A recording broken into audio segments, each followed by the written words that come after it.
question, but I'm just going to throw. Oh, I'm sorry. I'll repeat the question. Itasca County and the poverty rate. How do you introduce technology in areas of low income and poverty without paying for it? My theory is that the environmental issues, whether or not you think, whether or not you believe in global warming, we pollute and we, dump oil in the ocean and stuff like that, and it has effects. That causes us to think ecologically, and I mean ecological like the relationship. Like if you piss off a customer, they're not going to buy from you anymore, and they're going to tell that bad story on an average of 17 years. So that's an ecological perspective to your profit line. So the environmental stuff, though, is going to train people to think in a network fashion of what are the cause and effect. And we now know that if you eat McDonald's every day, you're going to cost all of us money in the healthcare system long term. We just have because we have technology, we can almost calculate pretty accurately what your heart disease is going to cause us. It's the stuff that can be avoided, and then the stuff that can't. Well, one theory that I believe will emerge is if you knew what it was going to cost people in poverty not to know more, and how much it was costing society, would you be willing? And I'm a capitalist pig. I never borrowed a dime in my life, and I bootstrapped myself, and I'm doing okay. But I ate ramen noodle for 5 years and did it the hard way. And I'm not for government takeover of anything. But if you basically give me civil economics and said, listen, if we're going to be the most prosperous nation on earth, what's the point of being the richest, most powerful nation on earth? If we have poor people in Itasca going, well, how much is it going to cost me as a Minnesotan to give them early childhood education, give them access to technology? I don't know what else. I don't have any other theories, but I'm more than happy. I love this state. I love my fellow Minnesotans. I think Minnesota is the Russia of America. It is. The Russians are the greatest physicists and poets. You know why?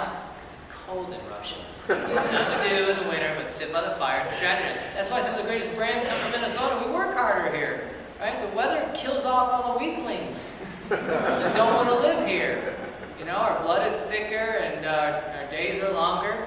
But I think we've got that work ethic. But also, one thing I love about Minnesota is, I don't know, it's like the whole state feels like, kind of like a family. Now, I'm not a socialist, but simple economics, if somebody could show me the right evidence and data, that I don't think throwing laptops in a classroom is going to solve it.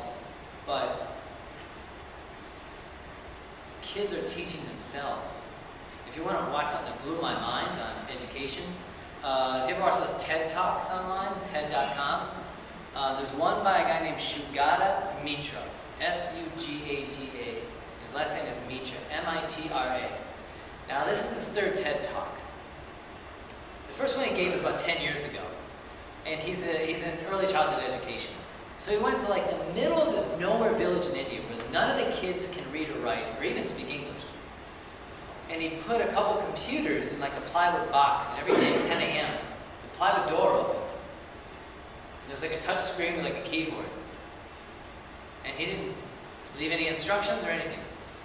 Within 4 days, he had a camera across the town square filming the kids, and he had a microphone. And every morning at 10 a.m., those kids would be lined up, waiting. So I think the human brain is wired to learn with no instructor and no teacher. And I think if we learn more about how the brain is wired, how the child mind develops, and as technology comes down in cost, we may get to the point where we can almost give this stuff away and let kids begin to just teach themselves. So he just did his latest update, and this blows my mind.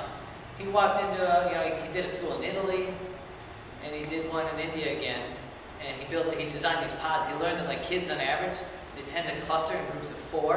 One of the 4 kids ends up becoming the teacher, this natural leader. So he built a bench that seated about 4 people.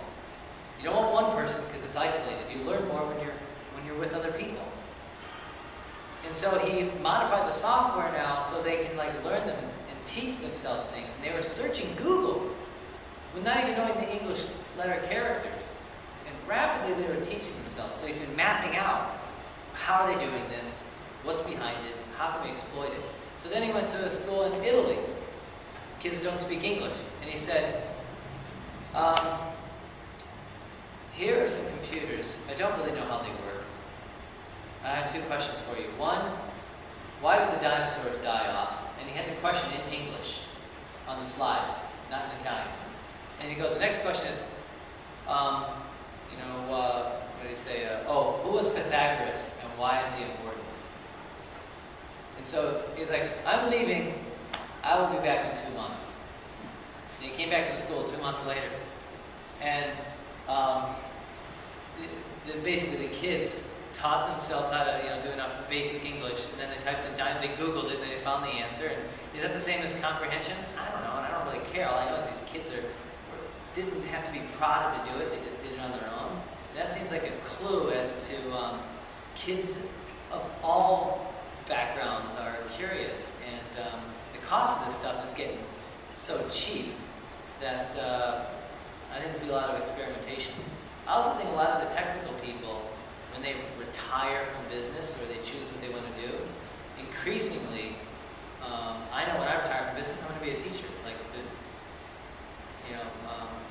I think there's a whole crop of people out there that will want to give back and participate and do good and stuff like that.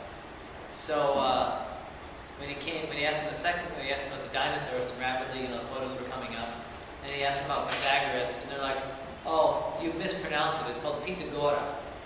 They found the Italian pronunciation online, and then all of a sudden, 10 minutes later, the golden ratio started popping up on the screen. And it's pretty exciting. So he's continuing to publish that stuff. So, yes, sir.